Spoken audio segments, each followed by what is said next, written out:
Thursday Night Football is on, and it's only on Prime Video. Right on the money. This week, it's one of the NFL's fiercest rivalries as the Cincinnati Bengals face the Baltimore Ravens. Touchdown. Coverage begins with TNF tonight. Not a Prime member? Sign up for a 30-day free trial to stream the game. It's the Bengals and the Ravens Thursday only on Prime Video. Restrictions apply. See Amazon.com/Amazon Prime for details. From the Delta Sky Club, Welcome back, Miss Klein. to the Jet Bridge, Delta Airlines relies on 5G solutions from T-Mobile for Business to power operations and serve customers faster. Together, we're putting 5G into the hands of ground staff so they can better assist on-the-go travelers with real-time information throughout the airport. This is elevating customer experience. This is Delta Airlines with T-Mobile for Business. Take your business further at T-Mobile.com/now.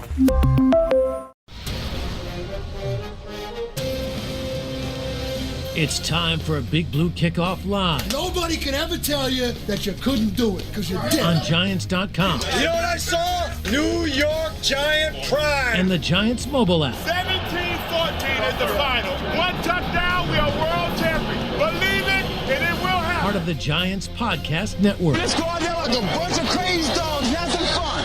Hi again, everybody, and welcome to Friday's edition of Big Blue Kickoff Live here on Giants.com. It's presented by Cadillac, the official luxury vehicle of the New York Football Giants. I'm Paul Dottino, he's Matt Citak, and hey, the Giants got another division game coming up on Sunday at home against the Washington Commanders. By the way, it's another legacy game, Matt, which means you're going to see the old Sims LT Giants on the sides of the helmets. For you folks who used to go to Giants Stadium, I know that's going to be very cool. Giants also going to be having a LT bobblehead day. Oh, yeah. On Sunday. Now, this bobblehead is not dangerous. It doesn't sack anybody. It doesn't intercept anybody. It doesn't cause fumbles or land on fumbles. It stays on a stationary pad. It's not as athletic as LT was. But nonetheless, it is an LT bobblehead. So make sure you get here early. What is it, 20,000, 25,000? I believe the first 25,000. So get here early, folks. I know you like the tailgate, and the weather's great. By the way, it's 70-something degrees out on the practice field in a gorgeous sun-drenched situation out here in Bergen County. But if you can get here early enough, get one of those bobbleheads before they run out. I know people who tried to get here in time for the Tom Coughlin bobblehead a few weeks ago, and they were all gone. So that's it. Once they're gone, they're gone. They don't sell them on the website. They're hot commodities. That's it. So in any event, we invite you to get here early for the Giants and the Commanders game on Sunday. It is LT bobblehead day.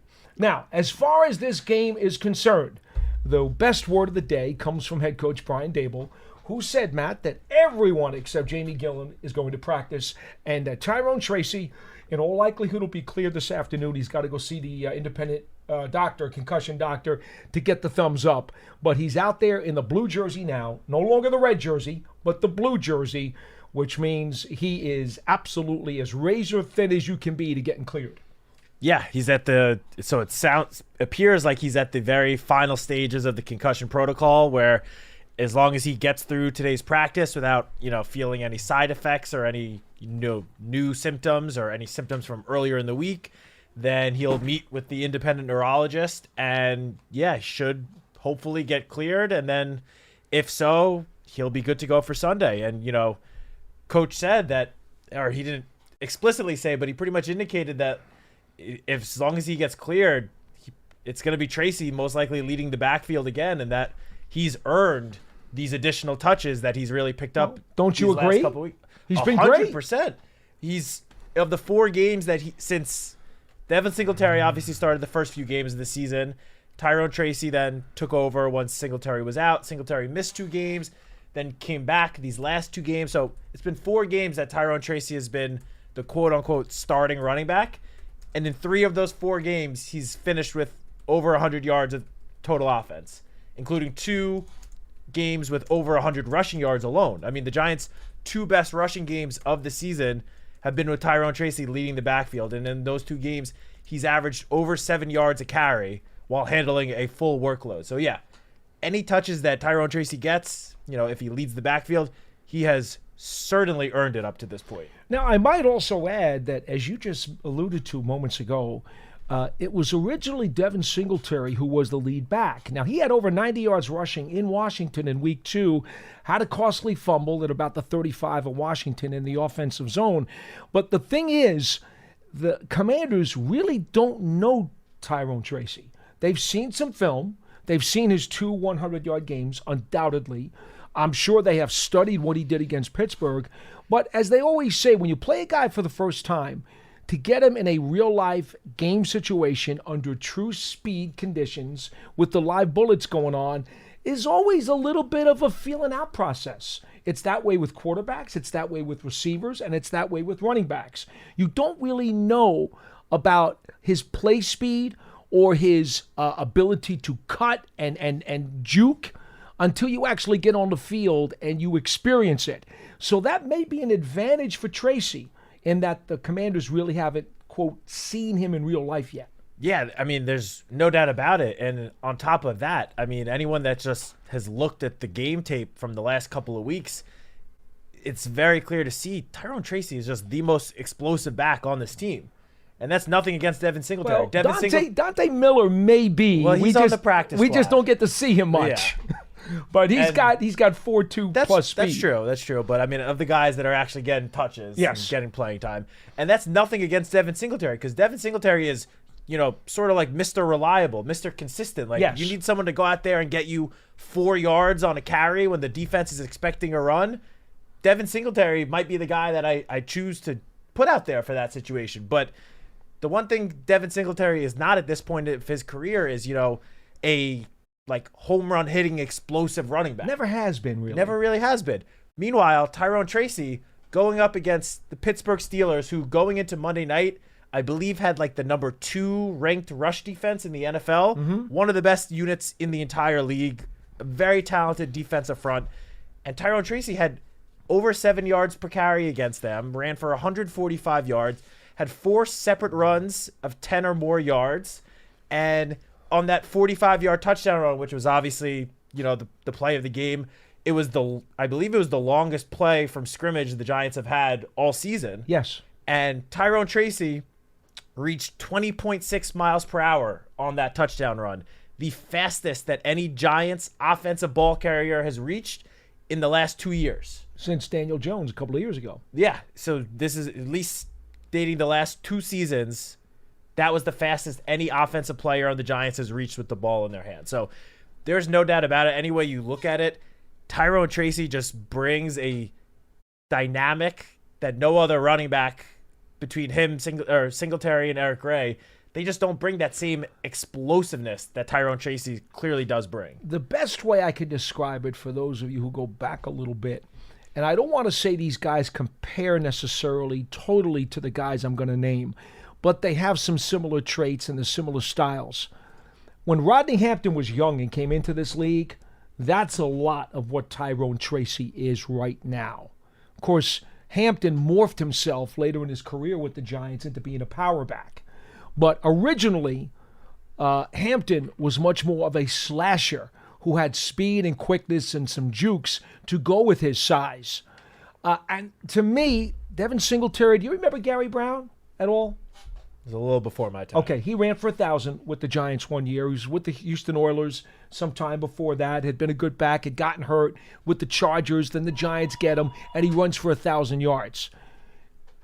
More of a consistent, reliable, steady between the tackles, low center of gravity, just kind of try to muscle up in there and get what he could get.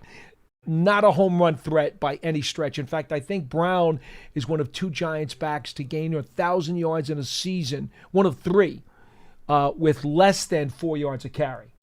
I mean, that's what we're talking about. That style of back.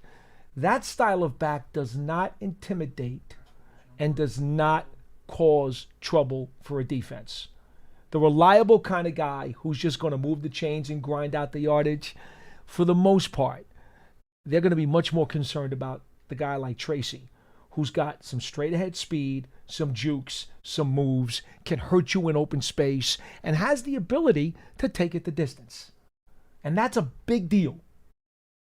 Yeah, I mean, it certainly is. And, another aspect of Tracy's performance against the Steelers that was fantastic was he forced 5 missed tackles on the Steelers defense, which I will say that was his best outing in that, department of the whole season, and by a wide margin. I believe going into the game, it was either 5 or 6 missed tackles forced on the whole season, and then he reached that number just against the Steelers alone.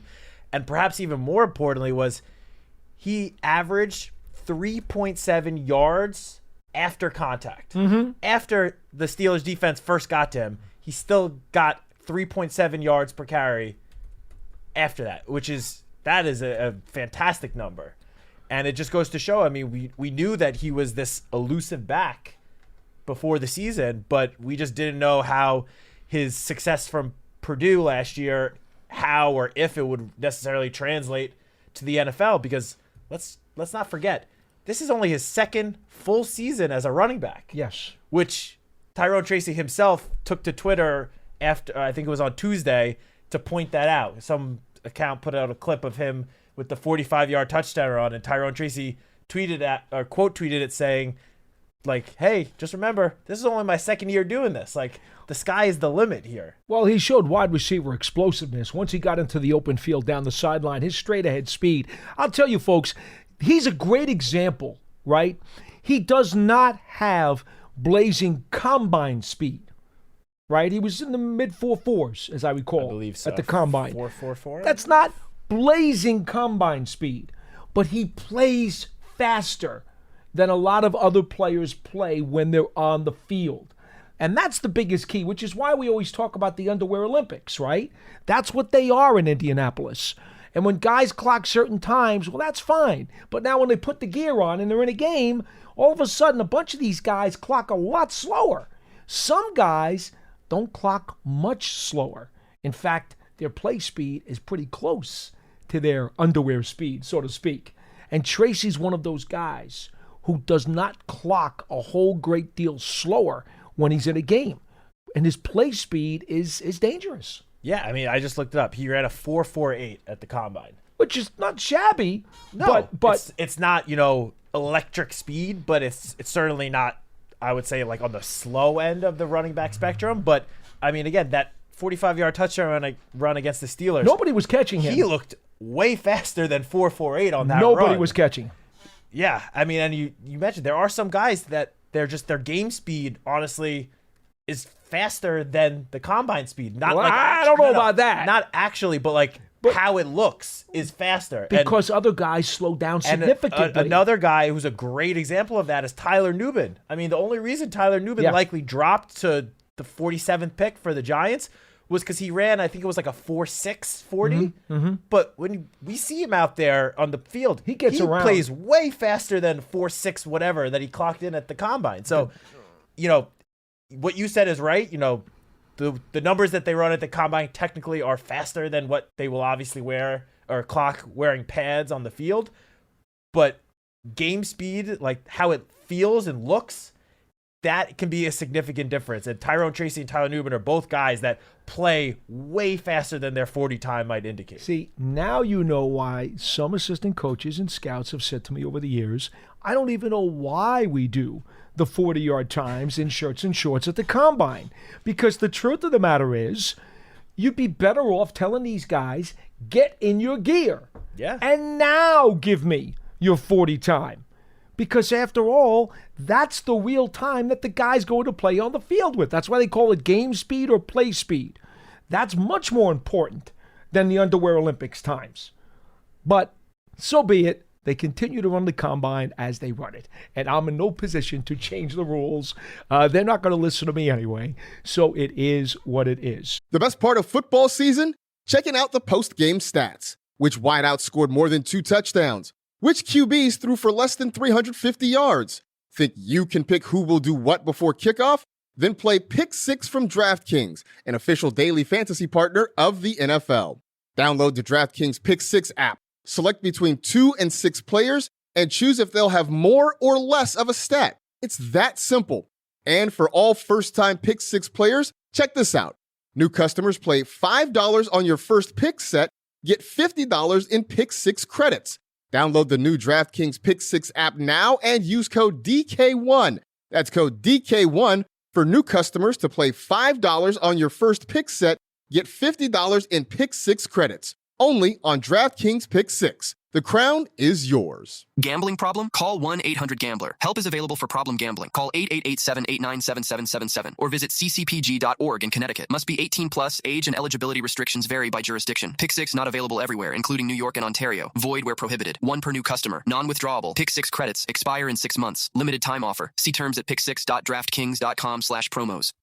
All right, folks, remember, as a reminder, if you're not catching this show live, you can find an archive of this show and our entire podcast network on the Giants mobile app, podcast platforms everywhere, and at giants.com/podcasts. Our number is 201-939-4513. We've already got a phone call. It's Jamel in North Carolina, and you're first on BBKL. Hello.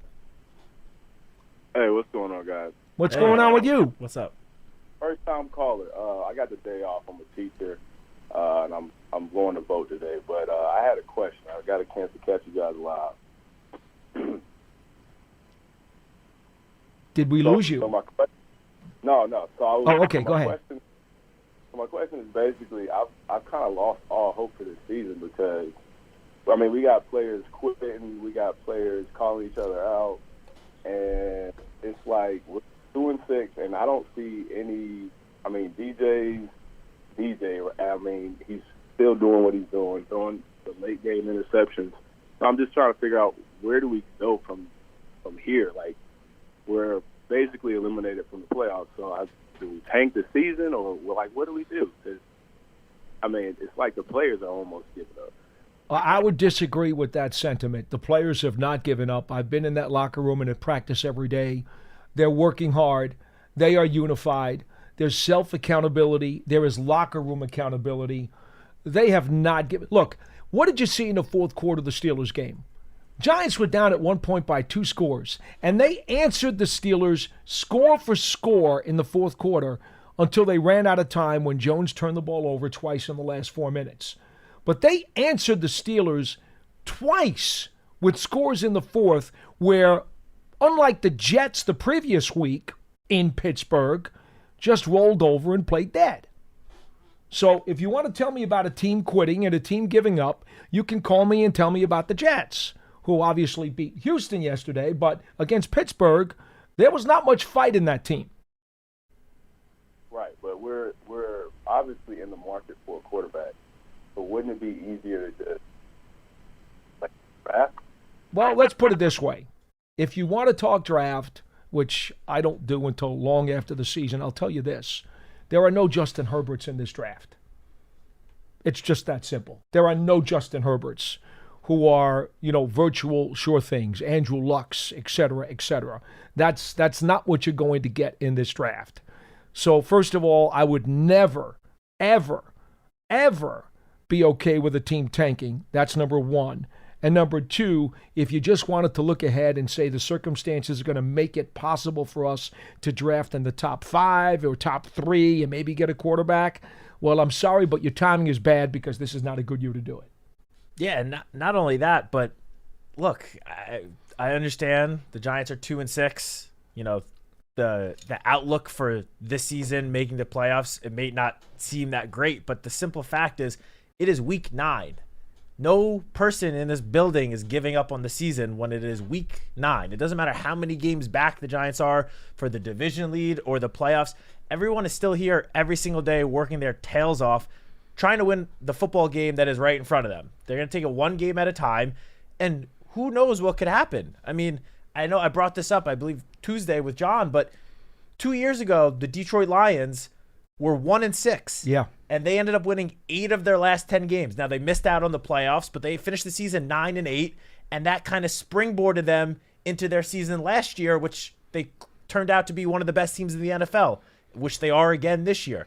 I'm not saying the Giants are on that same path, but who's to say that they can't get on that path? I mean, everyone here wants to just start winning football games. You need to establish this culture of winning and continuing playing until the final whistle. I mean, we saw it last year. The season was lost, and yet Tommy DeVito led the Giants to 3 straight victories, And then in week 18, in a game that was meaningless for the Giants, other than pride, and they were going up against the Eagles team that still had the potential NFC East title on the line, and the Giants went out there and smoked them. Like, this, you want to see the players and the coaches continuing to give full effort. When guys start fully giving up on the season, that's when things start to get ugly. Both on and we're not and there. Off the field. We're not there. No, we're not there. I mean, look, the Philadelphia Eagles a couple of years ago, it was the 2020 season, week 17, 18, that game against the Washington football team then, where the Giants needed the Eagles to beat Washington in order to win the NFC East at 6-10, which whatever. And Philly quit and tanked the game. Philadelphia benched Jalen Hurts at halftime to put in Nate Sudfeld, essentially tanking. And guess what? Doug Peterson got fired 4 days later. Like, you don't want a locker room that's just going to fully give up. Now, obviously there were, some moments of frustration on the sideline Monday night in Pittsburgh, but that's just because every single player on this team wants to win so badly. I mean, Dexter Lawrence, had that moment where he was, talking to the guys in the secondary, but he's trying to fire them up and get them to play how he knows that they are capable of playing so they can come out and win the football game. These guys are not going to stop trying to win. And I understand fans want to start looking towards the draft and looking at college quarterbacks, but no one in this building is doing that yet. Everyone is trying to focus on winning the game in front of them, getting the season back on track. No one's focused on the draft until the season is over. The college scouts are. Well, to be fair, the guys whose jobs. Got to make sure we're clear. Okay.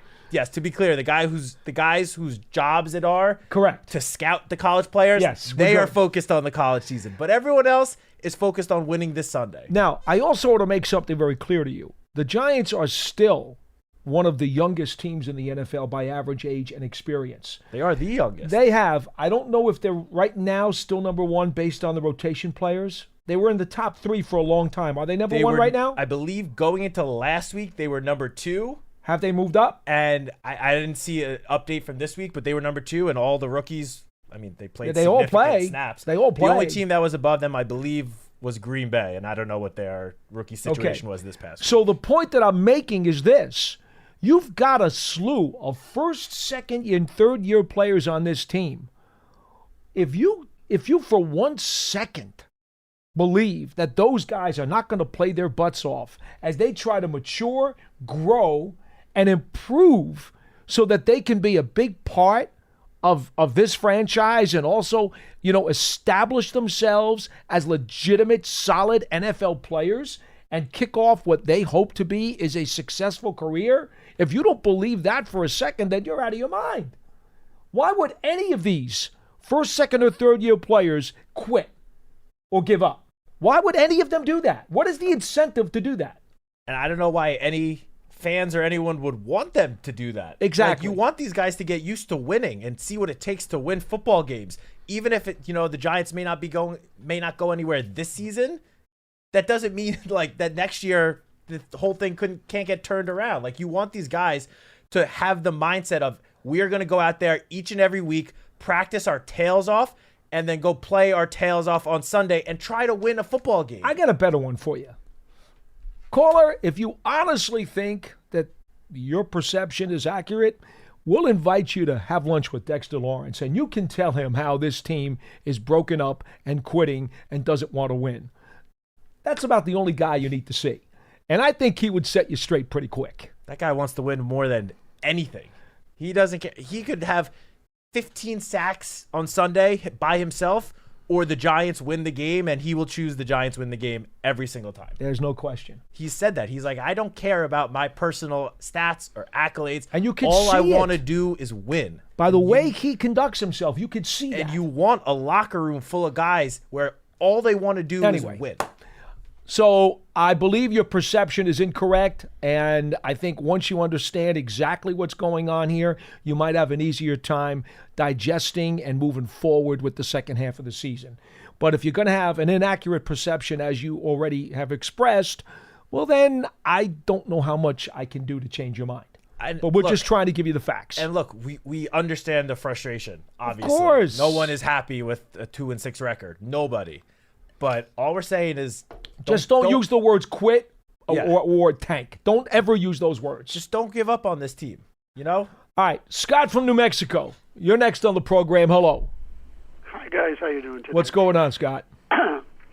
Got a question for you. I'm the eternal optimist, so for me, being a longtime Giant fan, I think they can at least make some sort of push. 3 teams that were 2-6 actually made the playoffs, and 2 of them were actually pretty recent, one in 2020, one in 2022. Yeah. And so nothing's really, to me, impossible. But the thing I don't understand, and maybe you can give me a clue as to why it's happening, Shane Bowen was brought here specifically to stop the run. And Matt, you probably would have the statistics, but I believe they're actually giving up more yardage this year than they gave up last year under Wink Martindale, which seems puzzling to me. I was wondering if, and it's basically with a better group of defensive players. Yes. And I realize that a lot of it is chunk yardage, but chunk yardage counts. It does. As well as just the cumulative yardage. So what is the problem with players like Dexter Lawrence and Brian Burns and Ojulari, who are, to me, probably the 3 best linemen right now playing in the NFL, and why are they having such difficulty in actually stopping the run? Because, Paul, we've gone over this 100 times. I think you and I are on the same page. Yeah. You have to stop the run, and you have to run the football, and that's the way you win football games. I wish people would read Vince Lombardi's books, because basically that's what he states in his book. Lombardi's books or Lombardi's videos, which I happen to have the collection of, and it's great stuff. I've read 4 of his books, and Run to Daylight. What they did in the Super Bowl, unmatched in weight against Kansas City, because they were all like 300 pounds, and he had two guards that were both under 260. Yep. And I don't know if anybody realized the famous Green Bay sweep was not designed for Green Bay. It was designed for Frank Gifford when he was at the New York Giants. So what is the problem? I just don't get it. I'm looking Scott, at the games, and I don't understand it. This is what Shane Bowen has told us, and I've also talked to some of the defensive players in the front 7 who will remain nameless at this moment. The Giants have 51 missed tackles, which is 12th in the league. All right, that's not a great number. You'd like that number to come down. And what they're telling me is that this. Remember, earlier in the year, their missed tackles were down, and now they've kind of accelerated them. Between missed tackles and between, unfortunately, poor run fits and then not gang tackling. One of the things that Jerome Henderson did tell us earlier today, remember the assistants were out on the patio today for us on Fridays, we get to talk to them. Jerome Henderson said one of the problems in the secondary with missed tackles, and I know that's not necessarily run defense because they're only involved in run defense on a smaller percentage of plays, is that guys are not keeping their head and their eyes up, and they're not keeping their proper balance. They're stopping, they're looking at the play, and they're setting with their feet wide and then trying to stop and start again to go after the ball carrier. And as, you know, I learned many years ago, and Jerome was talking to the media today and telling them, that's not what you do. You keep your eyes on the ball carrier.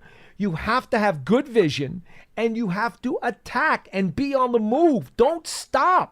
Once you stop and hesitate, you've now given the offensive player a tremendous advantage to do what he needs to do and gain extra yardage. And that's something that he believes has plagued the secondary, specifically the safeties.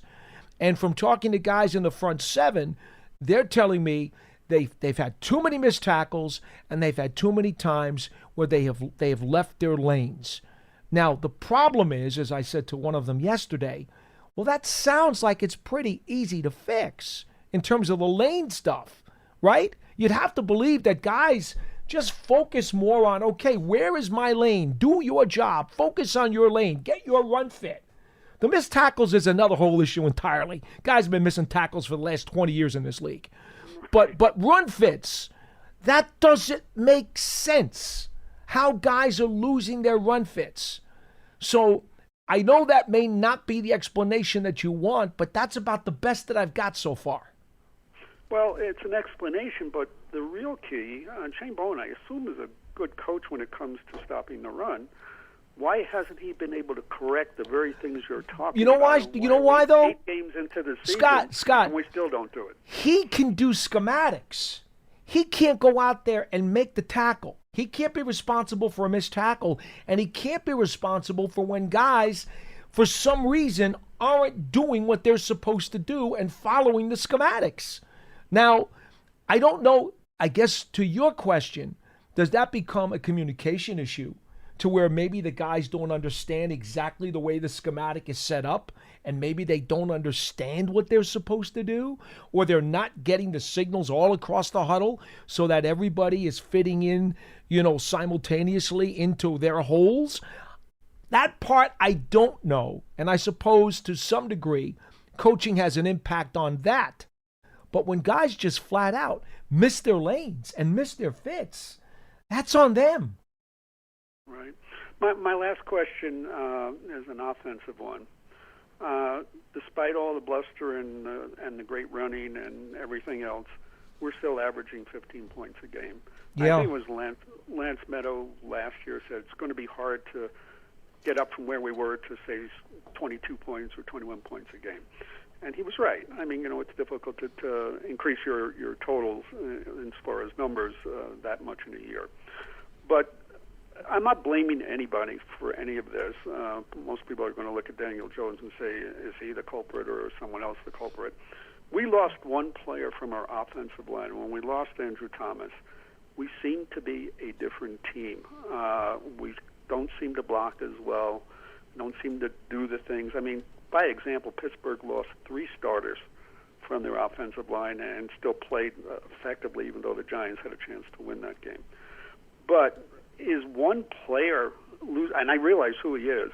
If losing one player makes your team totally different in how they score, that's sort of an indictment on the offensive line as well as the offensive coach. And I don't mean to make it in a bad sense. I just mean to say I don't understand, because injuries are part of the league, and there are players that are missing from all teams. I mean, you saw last night's game, Nico Collins and Stephon Diggs were not even on the field.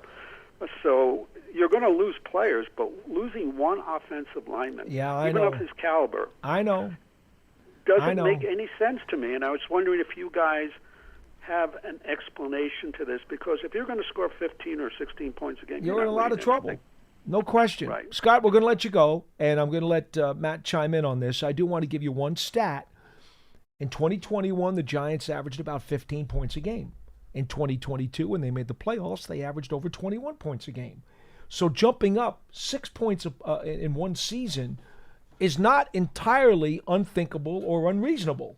They were able to do that the year they made the playoffs.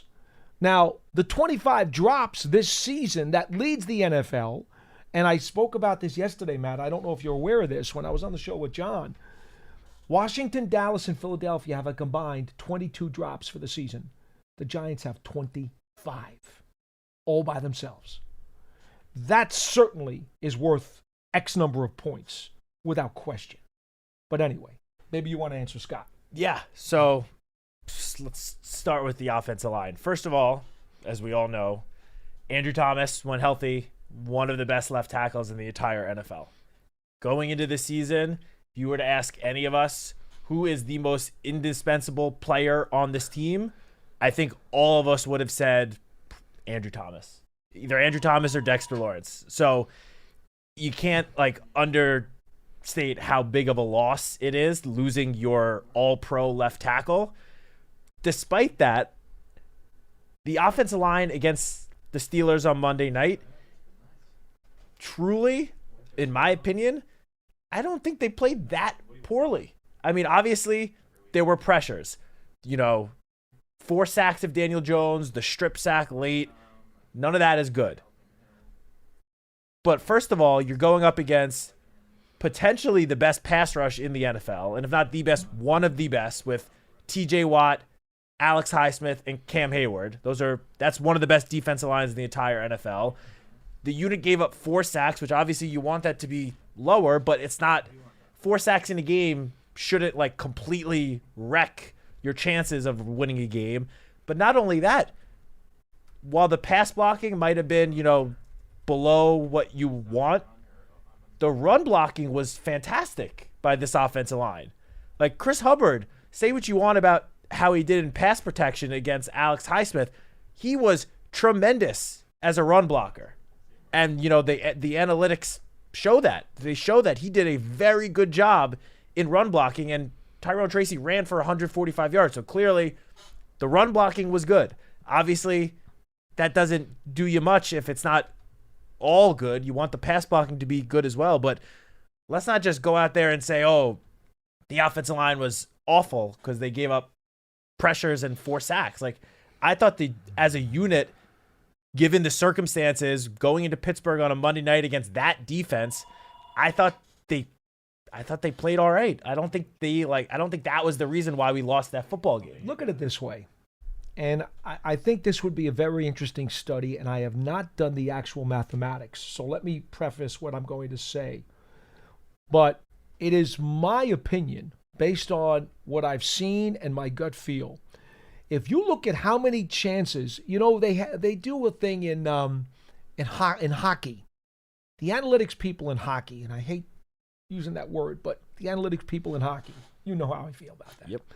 But they have a thing about high scoring chances, right? Shots from the slot or clean shots from the point, high level scoring chances. Mm-hmm. And they talk about the percentage of goals that teams will score based on the number of high scoring chances they have. Well, I want to translate that to football for a minute. Think about how many times the Giants were in scoring position in Pittsburgh and came away with 0 points. 3 times. 3 times they were in scoring position where they could have had points on offense and came away with 0. So they have been in position to score a whole lot more points. And then what happens? They self-destruct.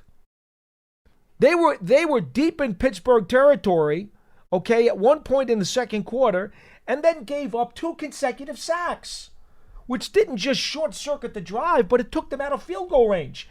That's 3 points right there. Gone. Evaporated. Just like that. 2 sacks in a row. Back-to-back sacks. Guess what? You're not getting any points on this drive. You're not even getting 3. You're getting nothing. Last 2 drives of the game. They're deep in Pittsburgh territory. Strip sack. You get no points. That's at least 3 points by any stretch of the imagination if you just hold on to the ball. Not that in that situation you were going to kick a field goal. But that shows you, again, it was set up by a fumble. I understand that. Last drive, they went down the field. Yep. And then Jones gets picked off balance, overthrows Singletary, and gets picked. But got them all the way down into scoring range. Again, if that's not an 8-point game, if that's a 3-point game, they're probably going to wind up kicking a field goal and tying the game. I mean, so my point is, and this has happened so many times this year, where the Giants have been in scoring position. And when I say scoring position, I'm talking about, and relate to me on this one now, Matt, 35 yards or in, to me, is legitimate, reasonable scoring position, because that's a 52, 53-yard field goal, which in today's game, that's at least 50-50 with most kickers in the league today. That's fair. So if you get to the 35 or in, forget this red zone talk about being inside the 20. You get to the 35 and in with today's kickers, you've got a reasonable chance to score points. And the Giants have done that numerous times this year. And because of self-sabotage and destruction on their own behalf, they've come up with a bunch of those trips empty-handed. You can't forget about that. So when people just cite, well, they're scoring 15 points a game, offense isn't doing anything at all. I'm telling you, and I haven't done the numbers. Go back to some of these previous seasons when maybe they have scored a little more, okay? what I would guarantee to you is that their percentage of scoring when they get into the 35 was probably a heck of a lot higher than it is this year, because this year's percentage is embarrassingly low because they continue to self-destruct with either penalties, sacks, or drop passes every time it seems like they get into scoring range. Yeah, I mean, look, getting into scoring range has not been the issue for the Giants in most of the games this year. I'm not going to say every game, but almost all of them. Correct. That has not been the issue. I mean, look at Monday night. The Giants had almost 400 yards of offense against a top-ranked Steelers defense, which a top-ranked in just about every metric, but just in terms of yardage allowed per game, they are a top 10 unit. And the Giants had 394 yards of total offense against them. They were able to get the ball down the field. The issue, as you just mentioned, is the execution in the red zone. I mean, the Giants going through 8 games, they have the worst red zone offense in the NFL, the last ranked one. That is what is keeping this team from, topping 20, 25 points a game, is when they're getting close. That is when, the whole execution seems to be sort of falling apart a little bit. Now, just to clarify, red zone offense is percentage of touchdowns on opportunities inside the 20. Yes. It's not percentage of points scored. No, it's just percentage of touchdowns. And the Giants are last. Now, imagine how badly they fare if you're just talking about percentage of scoring points. They're probably even a heck of a lot worse. Yeah, I don't have that stat, but... Well, nobody keeps it. Yeah. Yes, you're right. But yeah, I just wanted to make that point, is that it's not like the offense overall has just been awful in every regard, because that's just simply not the case. And going back to the offensive line, you brought up the strip sack, which Brian Daboll and Daniel Jones have both on record stated that was an error by Daniel Jones. He was supposed to shift the tight end over to help chip TJ Watt for Jermaine Illuminor, and they did not do it. Jermaine Illuminor was expecting that, and that's what led to the strip sack. If you take that one play, which, again, was a miscommunication or an error by Daniel Jones, you take that one play out, all of a sudden, the performance by the offensive line doesn't look that bad. 3 sacks all game with, again, your all-pro left tackle not on the field against that defense. That would have been considered a good performance. Now, you can't just take a play out, I understand, but in this exact situation, there's reasoning why I'm saying that, that strip sack maybe should not have happened. It maybe would have still happened, but there should have been a chip block there to help Illuminor with TJ Watt. And if that chip block does happen, chances are that strip sack does not happen. And I mean, again, it was a game-changing play. And I'm not saying I'm not trying to take it away from that, but it's a game-changing play that, if you think about it, if the execution was done correctly, should not have happened. To be fair, even if they called the right play and Jones had gotten the tight end over there, TJ Watt might have beaten the block anyway. 100%. I'm not he's denying that. He's one of the best players in the NFL, period. He might have gotten by the chip block and Jermaine Illuminor anyway. He might have. But it certainly would have helped Jermaine's chances if the chip block happened. And the only, very quick, just back to the first point that the last caller made about the run defense, I think a very underrated aspect of the run defense's struggles these last couple of weeks, which isn't really getting talked about, is the absence of Kayvon. Kayvon Thibodeau is a very good run defender. I agree with that. As an edge rusher. It's an underrated part of his game. It might be the best part of his game at this point of his career. They didn't rank real high against the run, though, before he got hurt either, to be fair. But if you look at the... But I do agree with you. He got hurt. I do agree with you. When did he get hurt? The Seattle game, right? This will be the 4th game. Okay, so he's missed the last 3 games.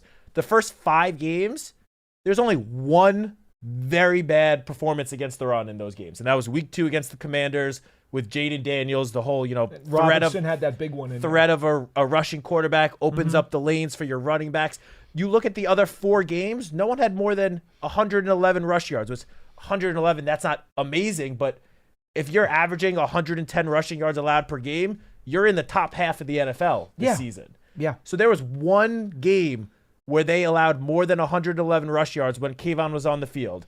In the 3 games that Kayvon has been out, they've given up 121 rush yards, 269, and 167. So especially those last 2 weeks, that is what is skewing these rush defense numbers to look as drastic as they are. And this is nothing against, Azeez Ojulari, because Azeez has been fantastic these last 3 weeks as a pass rusher. 5 sacks in the last 3 games. He's been tremendous. However, I don't think anyone would argue that Kayvon is simply just better against the run than Azeez is. Without a doubt. So replacing Kayvon with Azeez, while it might boost the pass rush a little bit, the run defense is going to take a hit. And I think that is the unit as a whole has felt his absence these last 3 weeks. Thursday Night Football is on, and it's only on Prime Video. Right on the money. This week, it's one of the NFL's fiercest rivalries as the Cincinnati Bengals face the Baltimore Ravens. Touchdown. Coverage begins with TNF Tonight. Not a Prime member? Sign up for a 30-day free trial to stream the game. It's the Bengals and the Ravens Thursday only on Prime Video. Restrictions apply. See Amazon.com/Amazon Prime for details. Folks, want to remind you the Giants Huddle podcast. Pearson, who's up on that show this time around, the directory? Well, later today it'll be Jason Pinnock and Coach Dable. All right, very cool. Giants Huddle podcast is on all your favorite podcast platforms everywhere.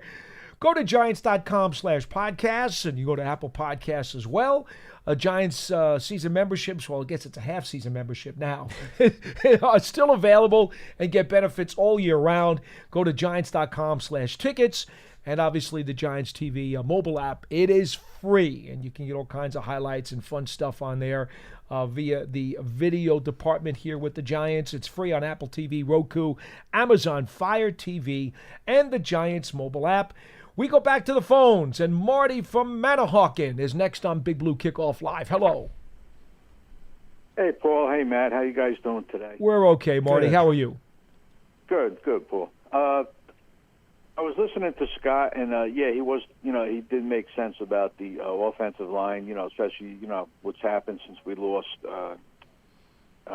Andrew Thomas. But, I look at the other teams, too, and I think that, we're having growing pains. We're on the right track because all those other teams that, like you mentioned, like the Steelers and stuff, they've had their linemen together now for a number of years, and we have all new guys, and actually we have a new offensive line coach too. So I would just chalk it up to growing pains right now. I don't think. I don't think it's the end of the world. I really don't. Marty, 2 points. Number one, growing pains by definition means that there are certain things that you have to go through while you get better. Growing pains are actually good because that means you are improving and you are on the right track. So let's clarify that, number one, and I agree with you.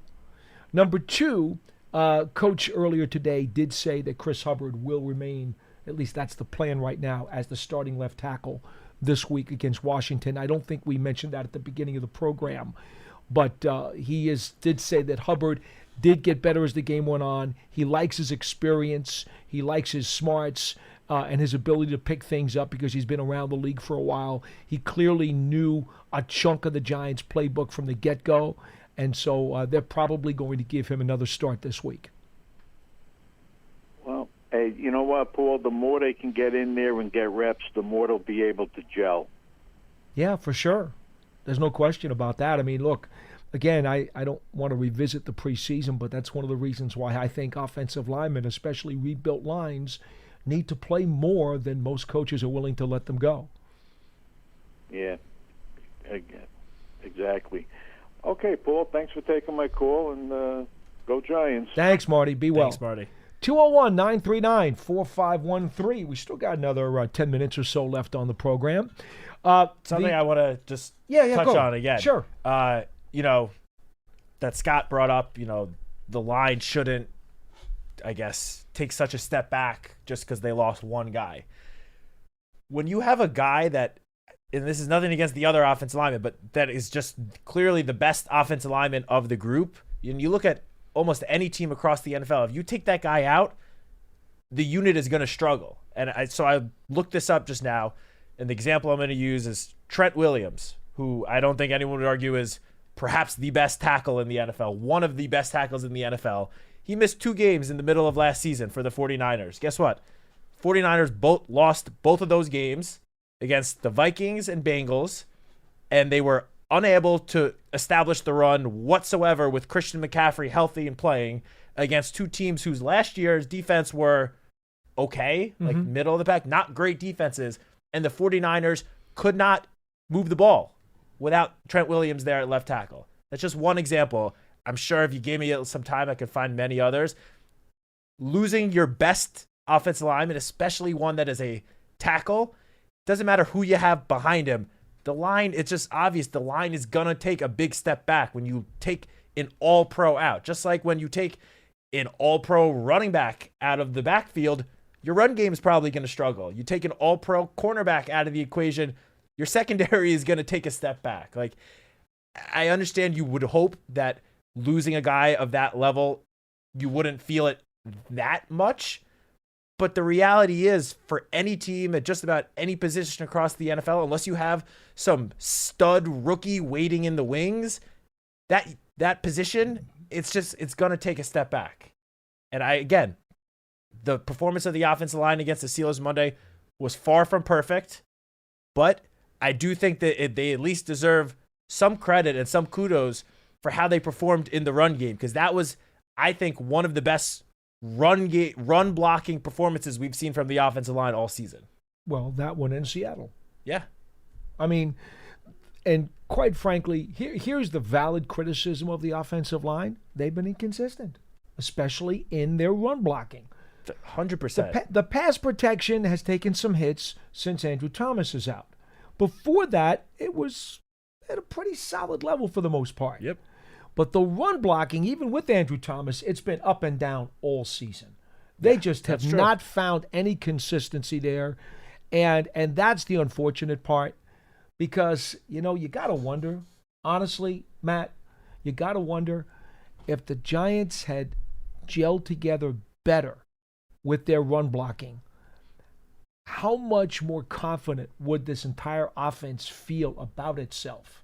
How many times would they have converted some of these drives if they had just been able to smash mouth the ball once they got across the 50? How much better would they have felt about themselves, probably scoring more points, because they weren't becoming so one-dimensional so often when teams knew, all right, today they don't have the run going. All right, so now this is what we're going to do to them. That helps sidetrack you. 100%. I mean, if a defense doesn't really have to, feel threatened by the opposing team's run game, then you just drop more guys back into coverage, and that's going to obviously hurt the passing attack.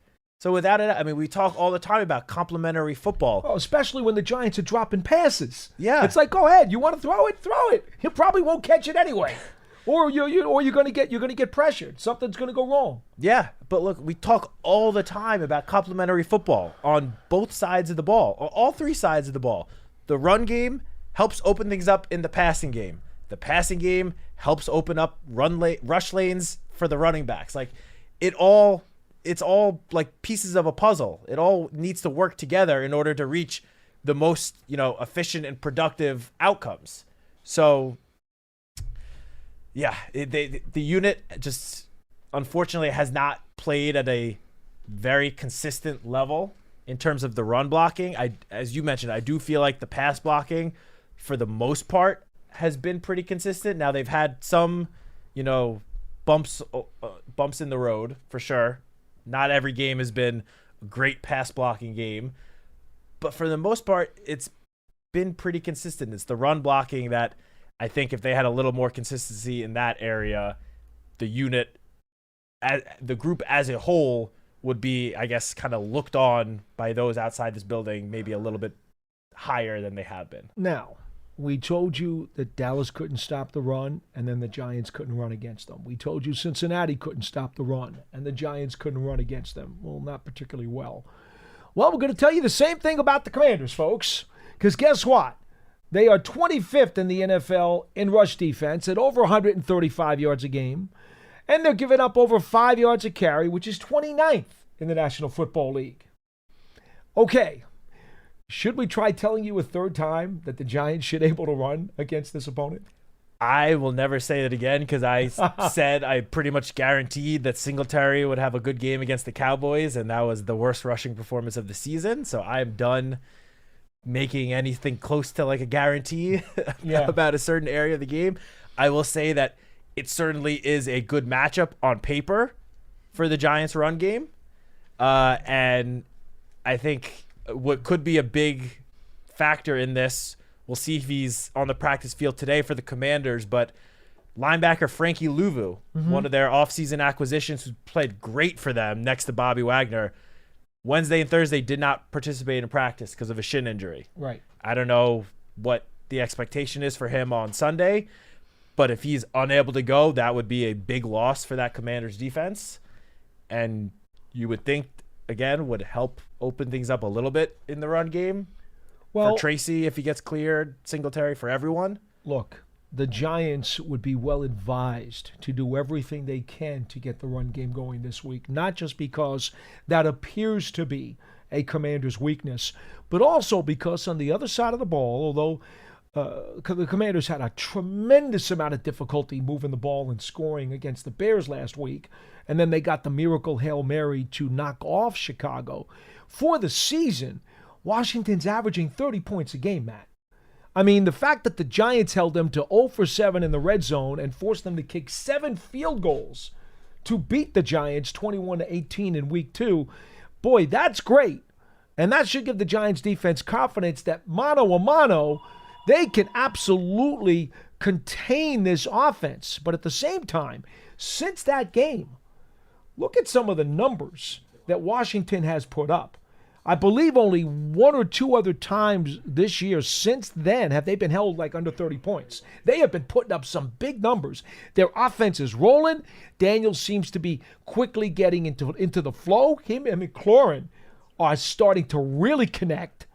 And so this is a different, much more dangerous Washington offense than when the Giants played them in week 2.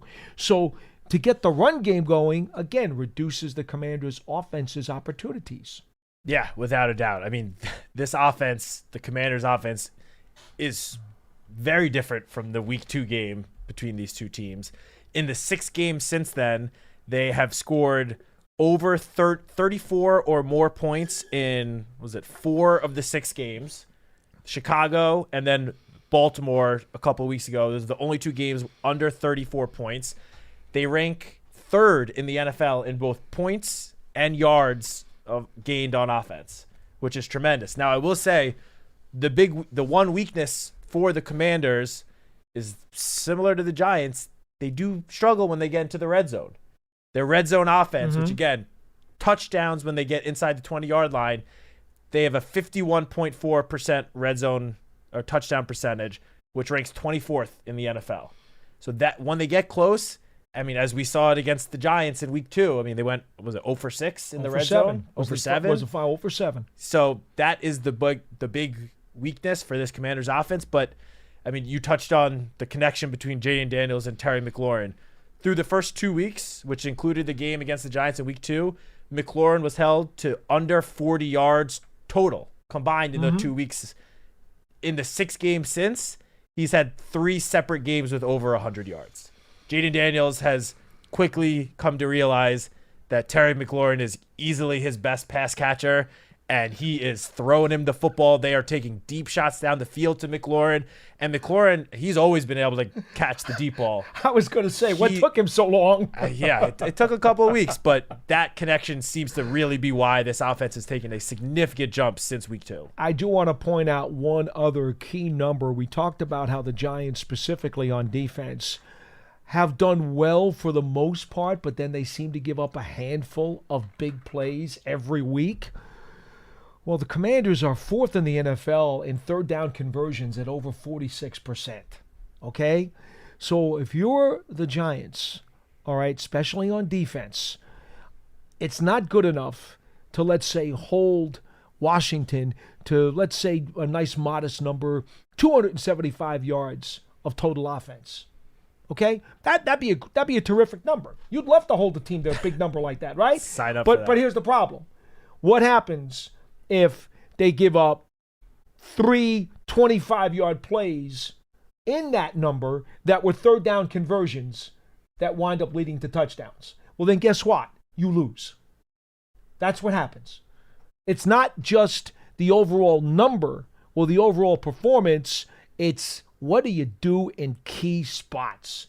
And the Giants have been very unclutched this year on both sides of the ball. Yeah, that is true. I will say, just looking at the Commanders, the stats from their win on Sunday against the Bears, of course they had, 52-yard Hail Mary at the very end? Yeah. So that added a little more yardage to their total. But even before that play, they had, let's call it 430 total yards of offense compared to 307 from the Bears. And yet it took a last-second Hail Mary for them to come out with the victory. They had 130 more yards of offense, and they were about to lose the game. Mm-hmm. So, yeah, your point exactly. In a vacuum, we can say, yeah, hold them to 275 yards of offense. That's great. Giants should win the game then. But it's the circumstances in which how they get that 275 yards that actually is what matters more so the than turning just the point final. plays. It's that simple. The turning point plays. You can't let the other team have an advantage in the turning point plays because that's why they're called turning points. They'll beat you every time. Yeah, for sure. So All right. explosive plays, limiting the explosive plays, that is going to be a big key for the Giants defense, no doubt about it. And then I will say on offense, we talked about how the Giants have had some red zone struggles. Well, this is a very good opportunity, a good matchup for them to snap their recent funk in the red zone because the Commanders ranked 29th in the NFL in red zone defense. So if there's ever an opportunity for the Giants to finally punch it in when they get close, it's this week against the Commanders. I think the Giants were 3 for 3 in red zone opportunities in week 2. Yep. All the more reason why they should believe that they can execute in that fashion. That will do it for this edition of Big Blue Kickoff Live, presented by Cadillac, the official luxury vehicle of the New York Football Giants. A reminder, folks, coming up on Sunday, 1 o'clock kickoff, Giants and Commanders at MetLife Stadium. Get here early. First 25,000 are going to get LT bobblehead dolls. It is Legacy Weekend here at the Giants, so looking forward to seeing those old Sims LT-style helmets. Pre-game show is on WFAN beginning at 11 o'clock. Yankee baseball is over, so no need to be bouncing around the channels. Also, you'll get the post-game show on WFAN as well, and the MSG Live post-game show for 1 hour on MSG following the conclusion of the game. And the blue Legacy uniforms as well. Well, like I said, the helmet goes with the uniforms. I know, you mentioned the helmets, but the jerseys deserve a shout-out because those are of all the jerseys the Giants currently wear, those are by far my favorite. I love seeing those jerseys. That'll do it. For Matt Citak, I'm Paul Dottino. We'll see you next time on Big Blue Kickoff Live. So long, everybody.